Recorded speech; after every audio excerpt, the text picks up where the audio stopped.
এই দেখো, জীবনে মেয়েটা প্লেন দেখেনি, প্লেন দেখেছে তাও আবার ভাঙচুর অবস্থায়। এই প্লেনটাকে বলছে চালিয়ে নিয়ে বাপের বাড়ি চলে যাবো।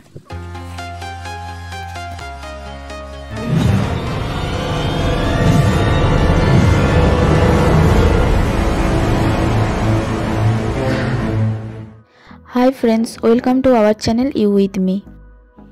তোমরা আগের ব্লকে দেখেছো বিহারীনাথ পাহাড় থেকে বেরিয়ে আমরা চলে এসেছি আসানসোলের নেহেরু পার্কে।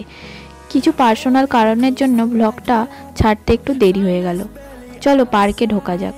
নেহেরু পার্কটি আসানসোলের বার্নপুরে অবস্থিত। ভেতরে ঢুকেই দেখলাম পার্কটি খুবই সাজানো গোছানো। এখানে পার্কের এন্ট্রি ফি হলো মাথাপিছু 30 টাকা। বাইরে পার্কিংয়ের ব্যবস্থাও রয়েছে।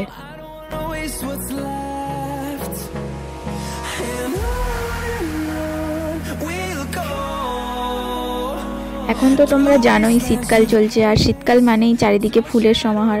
দেখো ফুলগুলো এত সুন্দর লাগছিল।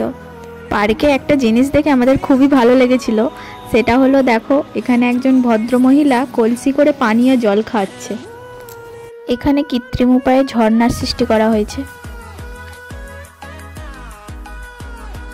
পার্কে কিছু পশু পাখিও আছে, চলো এবার সেখানে যাওয়া যাক।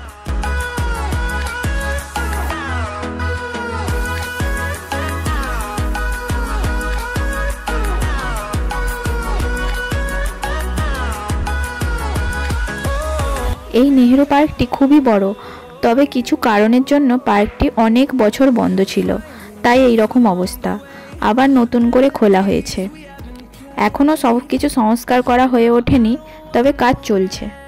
এবার আসছি পার্কের মেন আকর্ষণে, যেটার জন্য আমি বিশেষ করে এখানে এসেছি। এই দেখো, জীবনে মেয়েটা প্লেন দেখেনি, প্লেন দেখেছে তাও আবার ভাঙচুর অবস্থায়। এই প্লেনটাকে বলছে চালিয়ে নিয়ে আমি বাপের বাড়ি চলে যাবো। প্লেনটার কাছে গিয়ে আমি একটু হতাশ হয়ে পড়লাম, কারণ ভেবেছিলাম প্লেনটা চালাবো আমি, কিন্তু সামনে গিয়ে দেখি এর অবস্থাই খারাপ, তার উপর চাকাটাও পাংচার।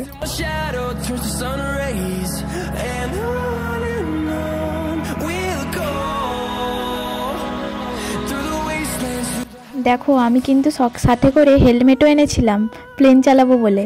প্লেন তো আর চালাতে পারলাম না, তাই একটু ফটোশ্যুটই করে নিলাম। অনেক তো ঘোরাঘুরি হলো, এবার খাবার পালা। আমি খেলাম চিকেন বিরিয়ানি আর ও খেলো মটন বিরিয়ানি। তাহলে আজকের ব্লগটা এখানেই শেষ করলাম। ব্লগটি ভালো লাগলে অবশ্যই like, comment, share and subscribe করবে। দেখা হবে পরবর্তী ব্লগে। টাটা।